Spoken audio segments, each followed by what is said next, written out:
Bueno, primero les vamos a hablar sobre el hipotálamo. Perdón, regrésame la diapositiva, ¿sí?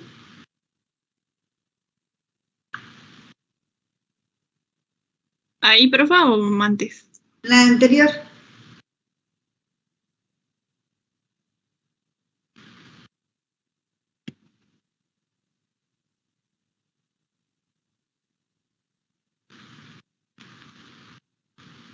Ya está, adelante.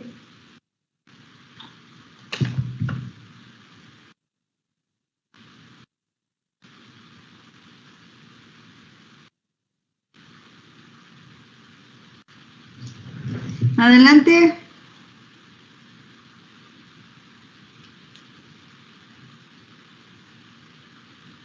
Sí, perdón. No, es que cargué la presentación. ¿Ya no se ve? Ya Sí se ve, Fanny. Ya. Bueno, el hipotálamo tiene una forma de un embudo aplanado y este forma el piso y las paredes del tercer ventrículo del cerebro. También forma parte del diencéfalo y se extiende desde la región del quiasma óptico hasta el borde inferior de los cuerpos mamilares.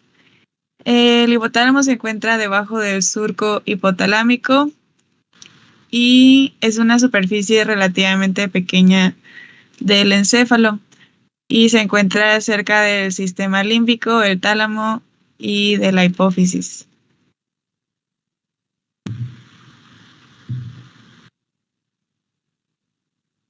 La siguiente, por favor.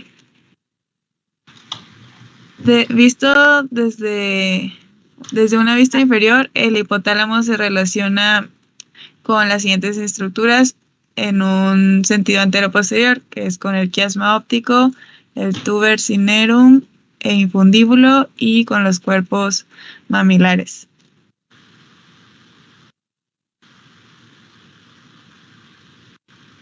La siguiente, por favor.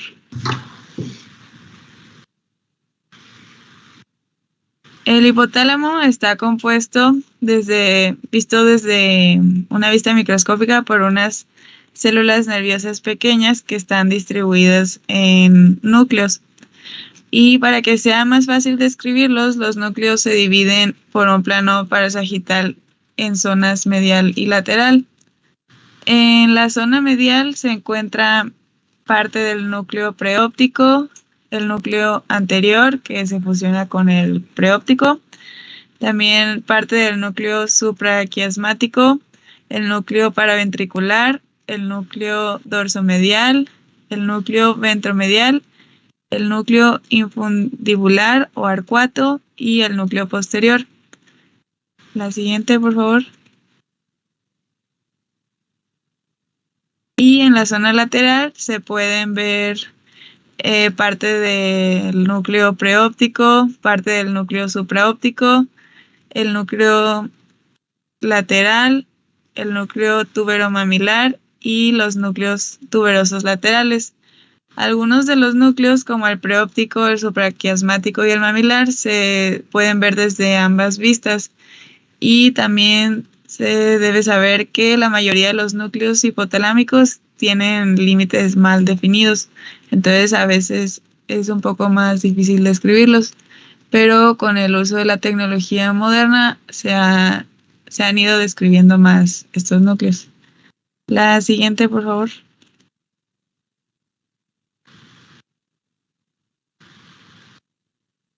Yo les voy a hablar sobre las conexiones que tiene el hipotálamo.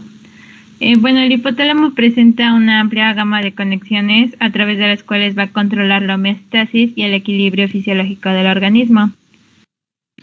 La primera va a ser con el sistema límbico. El sistema límbico es un conjunto de estructuras relacionadas con la regulación de las emociones. El hipotálamo va a establecer conexión con el sistema límbico a través de tres principales vías. Va a ser con el fornix, que conecta el hipocampo a los núcleos mamilares del hipotálamo, la estría terminal, que conecta el cuerpo amigdalino al hipotálamo, y el fascículo telencefálico medial, que igual conecta el área septal al hipotálamo. La siguiente es el área prefrontal. Esta también está involucrada en la regulación de las emociones. Y se relaciona directamente con el hipotálamo o también indirectamente a través del núcleo dorsomedial del tálamo. La hipófisis esta va a permitir la unión del hipotálamo con la hipófisis, permite que module el sistema endocrino y el equilibrio hormonal del organismo. Se va a conectar con la neuropófisis a través del tracto hipotálamo hipofisiario, pasando por el infundíbulo hasta la hipófisis posterior, y con la adenohipófisis se da por medio del tracto tubero-infundibular.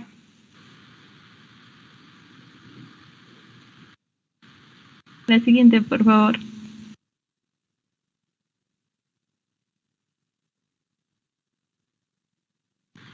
Y bueno, por último, con el tronco encefálico y la médula espinal. A través de sus conexiones con estas estructuras, el hipotálamo es capaz de controlar las funciones viscerales. Los impulsos sensitivos viscerales del organismo son transmitidos al núcleo del tracto solitario por los nervios facial, glosofaringio y el vago. Desde ahí las informaciones son enviadas directamente al hipotálamo a través de las fibras solitario hipotalámicas. Algunas fibras salen directamente de los núcleos hipotalámicos hacia los núcleos de la columna eferente visceral del tronco encefálico o para la columna lateral de la médula, donde se van a ubicar neuronas preganglionares de los sistemas simpáticos y parasimpáticos. Y su vascularización, bueno, el hipotálamo va a estar irrigado por ramas anteriores y posteriores del polígono de Willis y por las ramas hipotalámicas de la arteria hipofisiaria superior. La sangre venosa se va a drenar hacia el seno cavernoso y después estos al seno petroso superior e inferior. Aquí va a existir el sistema portohipofisiario. Este va a ser un sistema vascular formado por delicados vasos sanguíneos que van a conectar el hipotálamo con la adenohipófisis.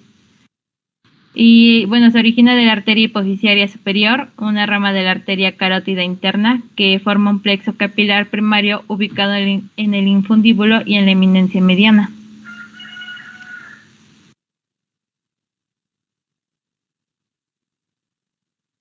Bueno, hablando ya de la hipófisis, que bueno, la hipófisis se considera la glándula de control más importante del organismo y secreta hormonas que estimulan y controlan la función de casi todas las glándulas endocrinas, ya que favorece el crecimiento y controla el equilibrio hídrico del cuerpo.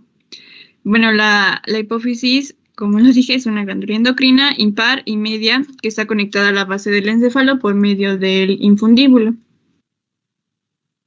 Y está situada por detrás del quiasma óptico, debajo del diencéfalo y del piso del tercer ventrículo. Y se aloja en la fosa hipofisiaria de la silla turca, en la fosa craneal media, y mide en el adulto de 12 a 15 milímetros en sentido transversal, 8 milímetros de atrás hacia adelante y de 6 milímetros en sentido vertical, y pesa aproximadamente de 0.55 gramos. Eso sería un término medio.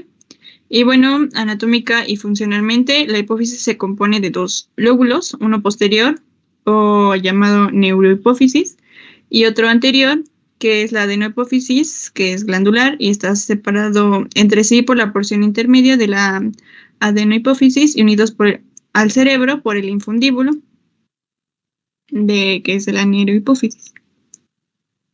Bueno, hablando ya de la neurohipófisis o del lóbulo posterior, se desarrolla a partir del diencéfalo y la neurohipófisis es convexa en todos los sentidos y al corte tiene una coloración gris amarillenta. Es el lugar de almacenamiento y secreción de dos hormonas.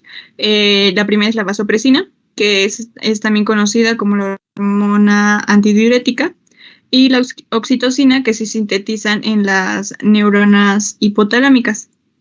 Y bueno, la neurohipófisis está también formada por terminales axónicos de neuronas hipotalámicas, cuyos cuerpos neuronales o somas se sitúan en los núcleos supraópticos y paraventricular, desde donde los axones atraviesan el tallo hipofisiario y llegan al lóbulo posterior. La neurohipófisis es un ejemplo de la neurosecreción, ya que realiza la síntesis y secreción de hormonas por medio de células nerviosas. Y esta comprende dos porciones. El primero es el lóbulo nervioso. El lóbulo nervioso, que se trata de la porción nerviosa dilatada de la neurohipófisis, que se encuentra a continuación del infundíbulo. En este lugar se almacenan las hormonas transportadas por las fibras del tracto hipotálamo hipofisiario y se relaciona por delante con la porción intermedia de la adenohipófisis.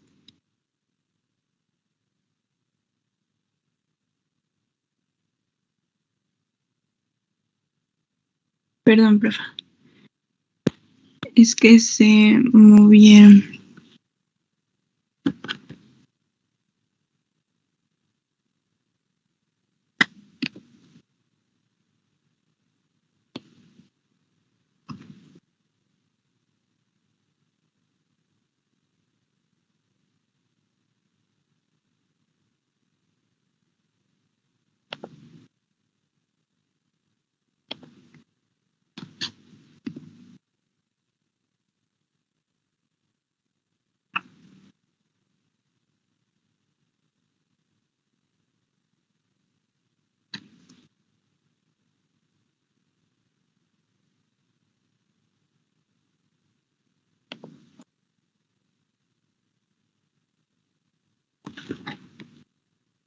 ¿Ya se puede ver? Ya. Ya.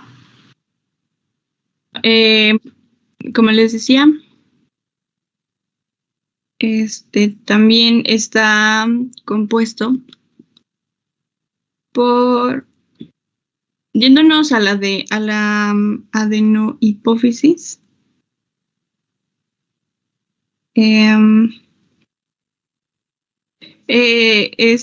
tiene las células del lóbulo anterior de la hipófisis y constituye el 80% del peso de esta y sintetiza y secreta varias hormonas necesarias para el crecimiento y desarrollo hormonal, además de que estimula las actividades de varias glándulas y su color es amarillo rojizo y presenta 3 porciones intermedias, distal, anterior y tuberal.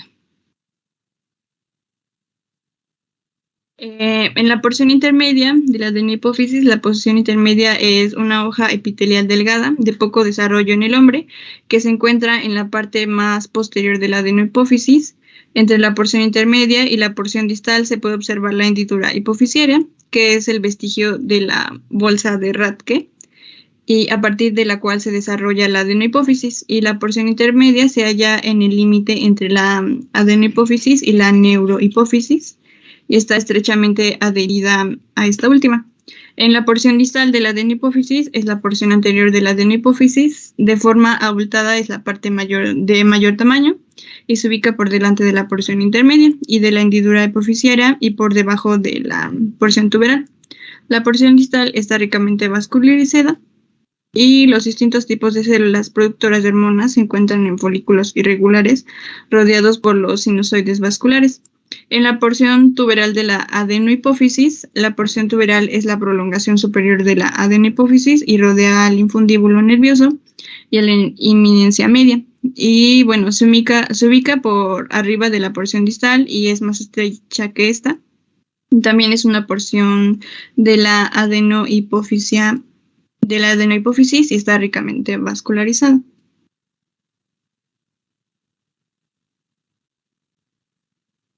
Bien, yo les voy a hablar acerca de la vascularización.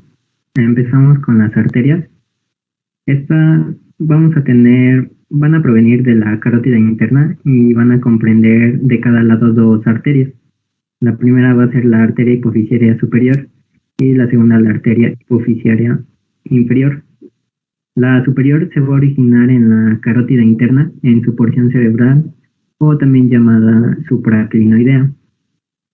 Se va a dirigir hacia el infundíbulo por arriba de la celda hipofisiaria y se va a encontrar con su arteria homóloga, la otra arteria hipofisiaria superior, y van a constituir juntas una corona arterial alrededor del infundíbulo.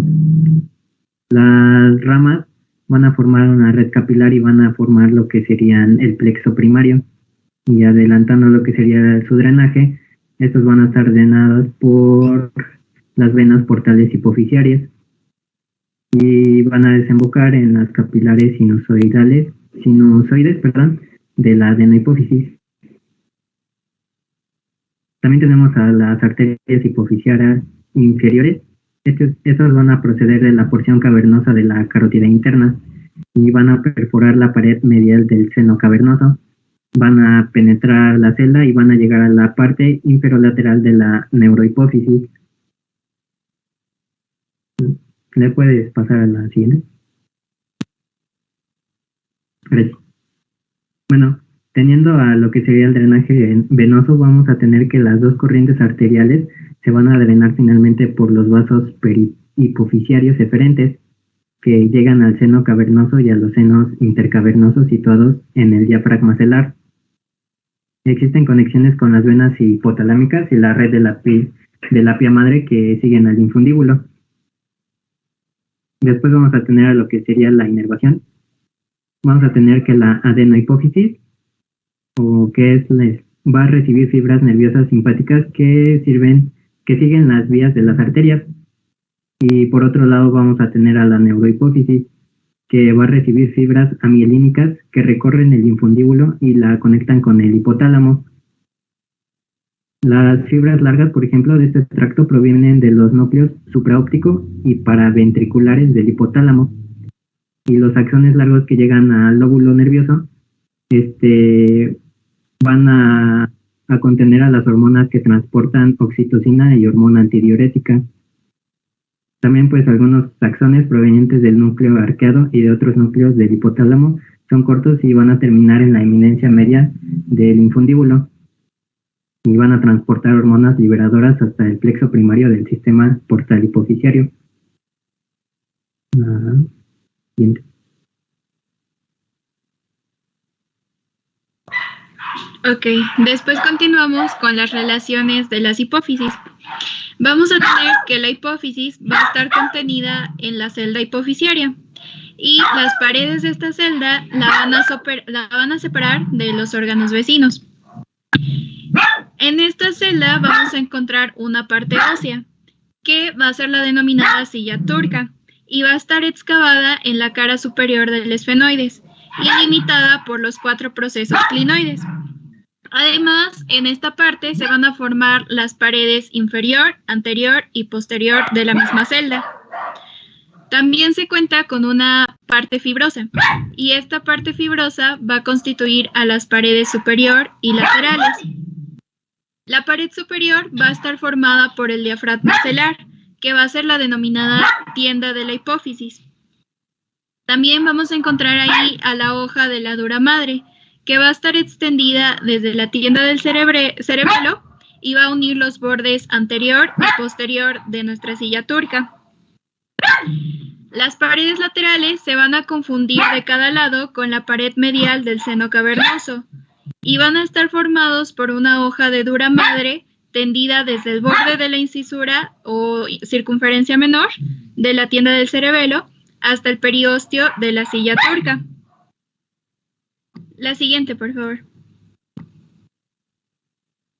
En cuanto a las relaciones de la hipófisis con más allá de esta celda, vamos a encontrar que se va a relacionar por detrás con la celda cerebelosa y con el puente o la protuberancia anular. Además, también va a tener relación con la arteria basilar y con sus ramas terminales, de las cuales va a estar separada por el dorso de la silla turca. Por la parte de arriba se va a relacionar con la cara inferior del encéfalo y con la región supracelar. Y pues va a estar centrada en el infundíbulo, el cual va a atravesar en sentido craniocaudal al diafragma celar.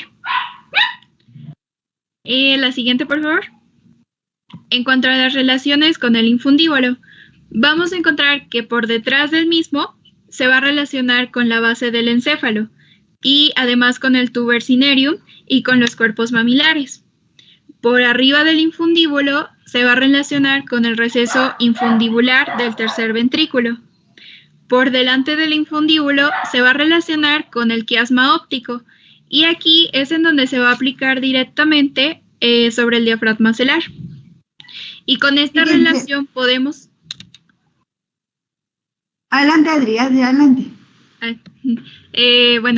Y la relación que tiene con el quiasma óptico puede darnos la explicación de la precocidad de los trastornos visuales o la denominada hemianopsia bitemporal. Y esto se relaciona también con los tumores que podemos encontrar en la hipófisis. Además, el quiasma óptico se va a encontrar en la cisterna quiasmática con un líquido cerebroespinal o cefalorraquídeo, y este va a estar interpuesto entre la hipófisis y el piso del tercer ventrículo. Y en el origen del surco lateral de la hipófisis vamos a encontrar una relación con las ramas de la arteria carótida interna, y aquí se va a constituir el círculo arterial cerebral, y más por arriba se va a relacionar con las estrías olfatorias y la sustancia perforada anterior. Lateralmente al infundíbulo vamos a encontrar relación con el seno cavernoso de las estructuras anatómicas que van a contener a la arteria carótida interna y a los nervios destinados a los músculos del globo ocular. Por debajo se va a relacionar con los senos esfenoidales, con las cavidades neumáticas de desarrollo variable, y estas mismas van a separar a la glándula de la cavidad faríngea. Esta relación va a variar dependiendo del desarrollo que tenga el seno esfenoidal dentro del mismo cuerpo del hueso esfenoides. Y por último, por adelante de esta relación, vamos a tener al trasfondo de las cavidades nasales. Y además va a ser por intermedio de los senos esfenoidales. Este va a ser un obstáculo óseo, pero no va a impedir el acceso a la hipófisis por vía endonasal.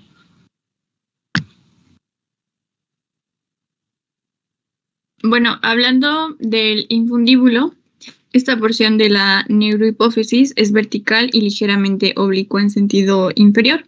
Y bueno, el infundíbulo está unido por arriba del tercer ventrículo y es la continuación anterior e inferior de la eminencia del tuber cinereum. Tiene forma de embudo y en su interior se encuentra el receso infundibular del tercer ventrículo. También está rodeado por la porción tuberal de la adenohipófisis y se continúa hacia abajo con el lóbulo nervioso. También es llamado el tallo pituitario y tiene una prolongación hipotalámica que nace en la eminencia media y constituye el nexo anatómico entre el hipotálamo y la hipófisis. También alberga los vasos sanguíneos del sistema porta-hipofisiario.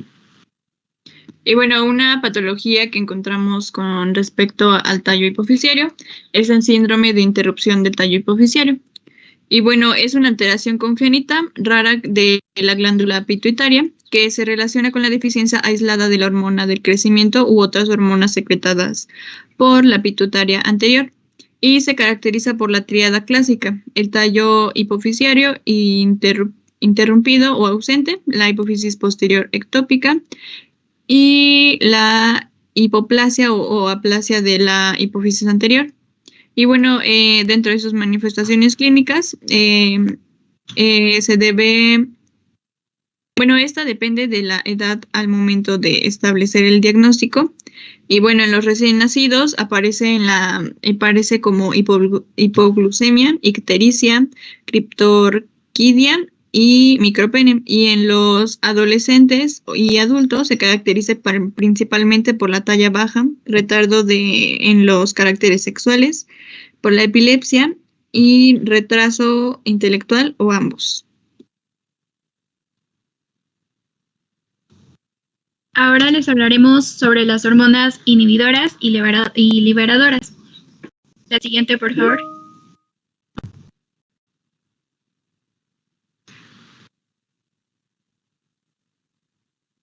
Creo que mandó un mensaje la profa.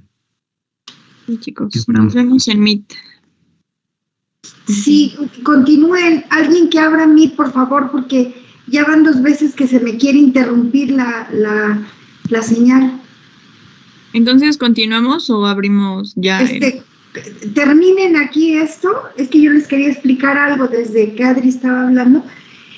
Pero terminen ustedes y luego abran. Si ven que me salí, es que no me salí, me sacó. Y abren Meet, porfa, me mandan link. Pero terminen.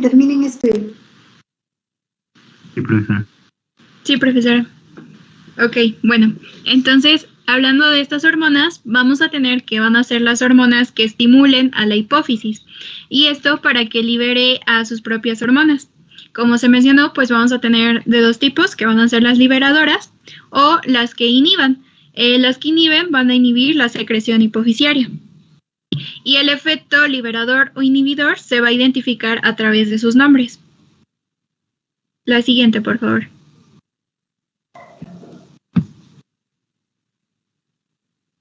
Bueno, empezando con la somatostatina, también llamada hormona inhibidora de GH, actúa como neurotransmisor en distintas regiones de la médula espinal y en tronco del encéfalo. También actúa a través de 5 receptores acoplados a la proteína G y utiliza diversas vías de segundos mensajeros. Y bueno, esta hormona se encarga de inhibir la secreción de GH y reducir las respuestas de esta hormona a los estímulos secretados. Bueno, de parte de la función de esta hormona depende de la disminución de la tasa de ingestión y absorción de los nutrientes en el tracto gastrointestinal. Sus células secretadas intervienen en la regulación de la secreción de insulina y glucagón y constituyen un ejemplo de control paracrino hormonal. También participan en la inhibición de la motilidad gástrica, duodenal y de la vesícula biliar. También realiza la reducción de secreción de ácido clorhídrico, pepsina, gastrina, secretina, jugo intestinal y enzimas pancreáticas, al igual que realiza la inhibición de la absorción de glucosa y triglicéridos a través de la mucosa intestinal.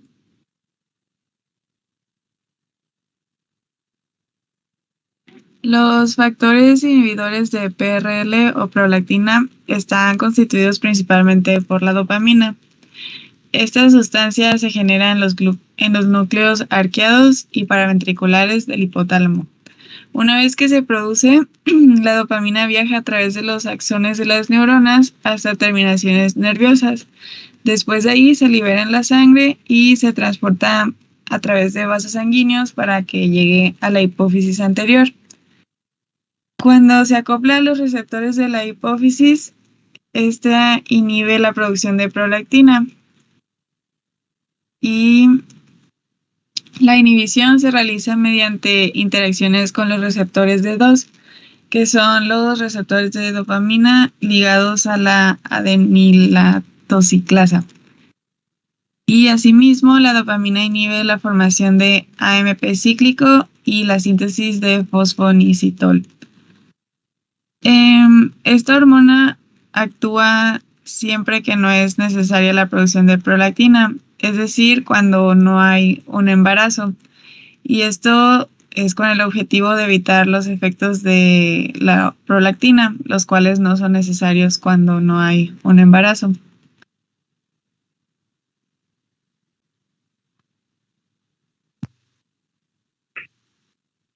Bien, empezaremos con las hormonas liberadoras.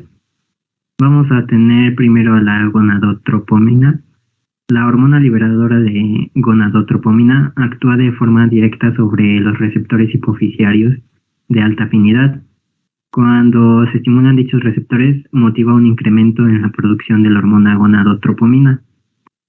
Esta es secretada principalmente por neuronas del área preóptica y está constituida únicamente por 10 aminoácidos. La acción de esta hormona liberadora sobre la hipófisis se inicia mediante la fijación a receptores específicos de la misma.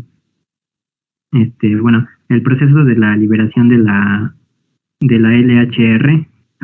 LHRH, por sus siglas en inglés, se activa a través de la movilización del calcio intracelular.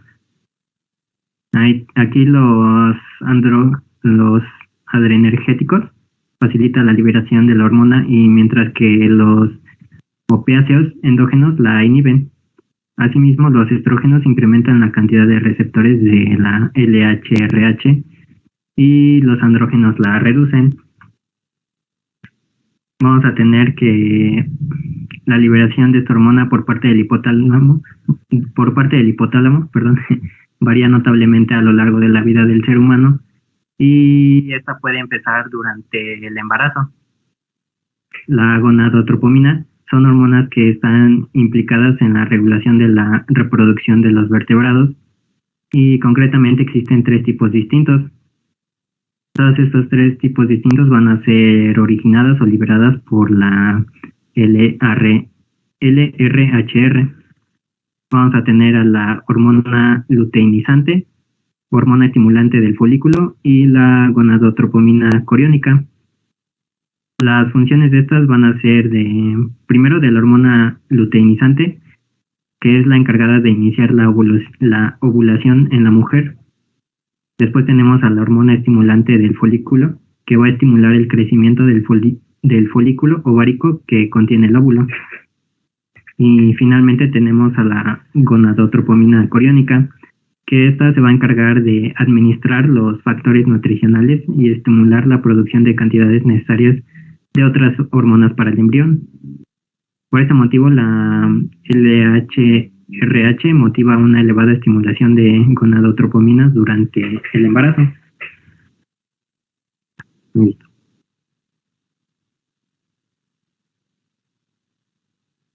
Los factores liberadores de prolactina estimulan la liberación de prolactina mediante la colaboración de otras sustancias. Todas esas sustancias se encargan de incrementar la segregación de prolactina en la hipófisis. La prolactina o PRL es una hormona peptídica que se encarga de producir leche en las glándulas mamarias y sintetizar progesterona en el cuerpo lúteo. En el caso de los hombres, la prolactina puede afectar a la función adrenal, el equilibrio electrolítico, el desarrollo de los senos y algunas veces la galactorrea, que es la disminución de la libido e impotencia. Y algunas veces también la galactorrea, la disminución de la libido e impotencia. La prolactina se produce principalmente durante el embarazo y los valores en la sangre varían dependiendo si está embarazada o no. En una mujer no embarazada, el valor en la sangre es de 2 a 25 nanogramos por mililitro, y en mujeres embarazadas va de 10 a 209 nanogramos por mililitro, y en los hombres es de 2 a 18 nanogramos por mililitros. Entonces, la PRL actúa de forma específica durante el embarazo para incrementar la producción de leche, y cuando no hay un embarazo, la función de esta hormona queda muy reducida.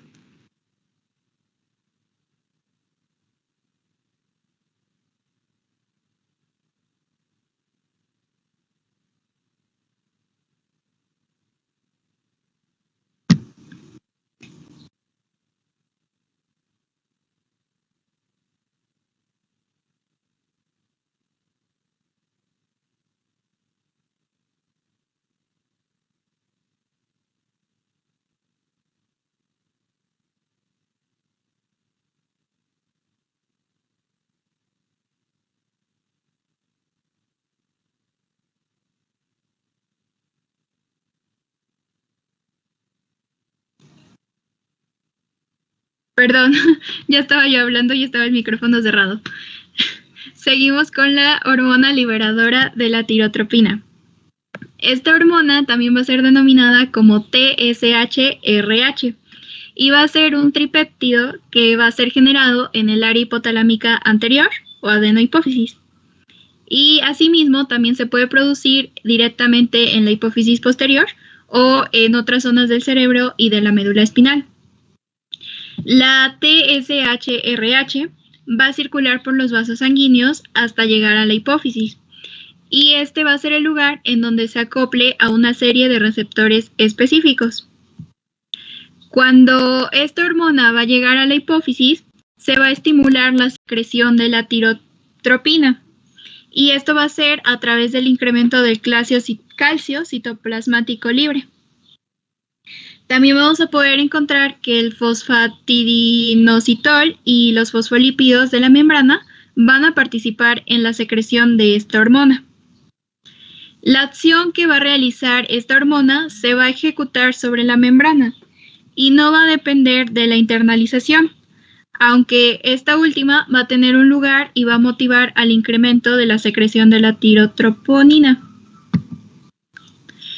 La tirotropina también va a ser denominada como hormona estimulante de la tiroides y va a ser una hormona que regule la producción de estas mismas hormonas tiroideas.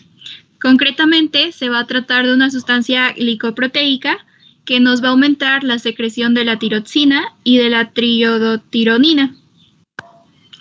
Estas hormonas van a regular el metabolismo celular a través de la activación del metabolismo y también nos pueden regular la tensión muscular, la sensibilidad al frío, el incremento del ritmo cardíaco y la ejecución de las actividades mentales de alerta. De este modo, se puede decir que la TSHRH se va a encargar indirectamente de la regulación de procesos básicos del organismo. Y esto va a ser a través de la activación de la hormona que regula el funcionamiento de las hormonas tiroideas.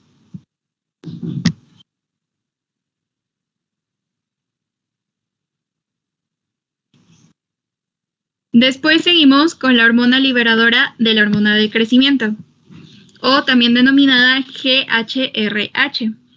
Esta hormona va a pertenecer a una familia de moléculas entre las que se van a encontrar la secretina, el glucagón, el péptido intestinal o vasoactivo y el péptido gástrico inhibidor. Esta hormona va a ser producida en el núcleo arqueado o también denominado infundibular y en el núcleo ventromedial del hipotálamo.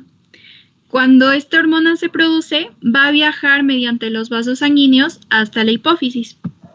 Y van a existir dos formas químicas de esta hormona. La primera nos va a presentar alrededor de 40 aminoácidos y la segunda va a tener 44 aminoácidos.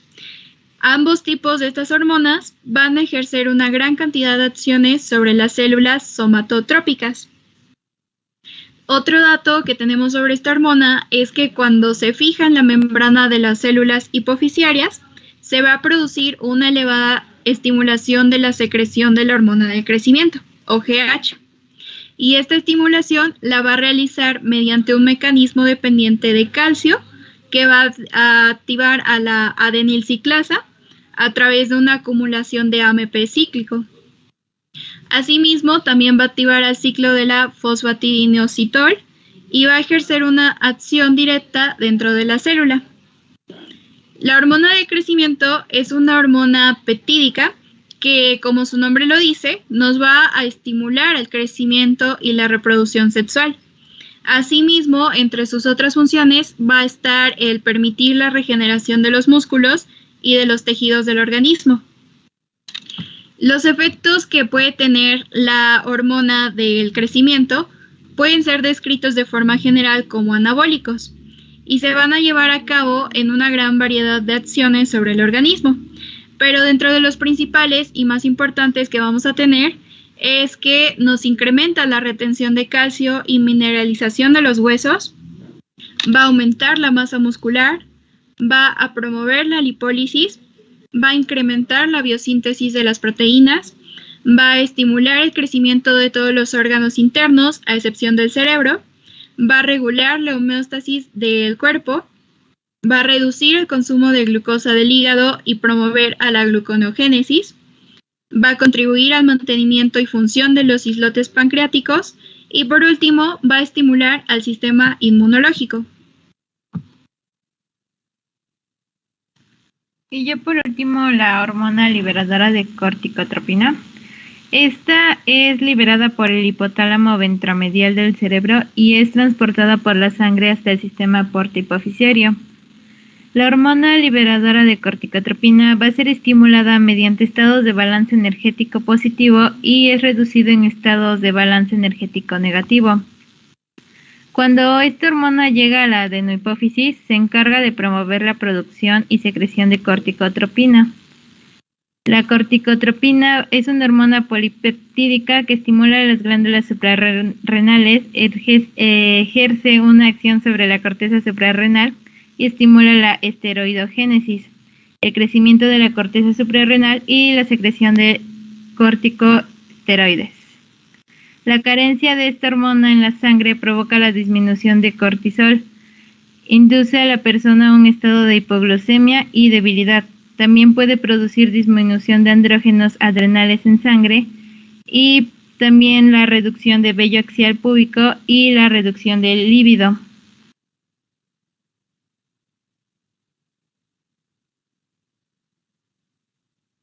Bueno, eso es todo, compañeros.